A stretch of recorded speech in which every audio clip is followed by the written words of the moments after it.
Assalamu alaikum. My name is Francesco Bocca-Todor and I'm a trained psychologist. My academic training is in cognitive psychology and systemic neurosciences. I finished my PhD in Munich, Germany, and a part of my research was at Harvard University. In the last 15 years, I also have been studying Islam formally, Islamic sciences, Islamic theology, and for the past 10 years, Islamic psychology, which I now both teach and practice clinically. I came to Islam in Damascus in 2009. That is also where I first encountered the tradition of al-Nafs, the Islamic science of the soul. And what I found there changed the direction of everything that I had been trained to do.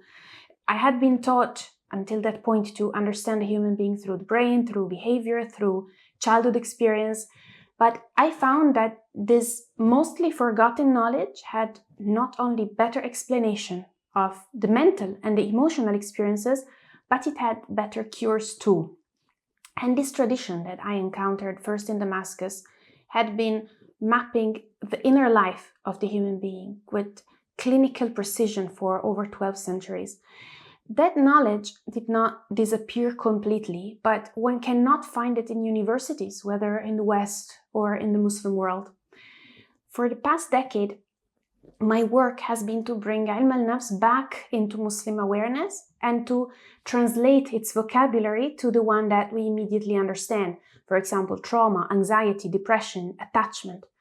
And I have worked with Muslim communities in Italy, in Bosnia, in the UK, and now in the United States.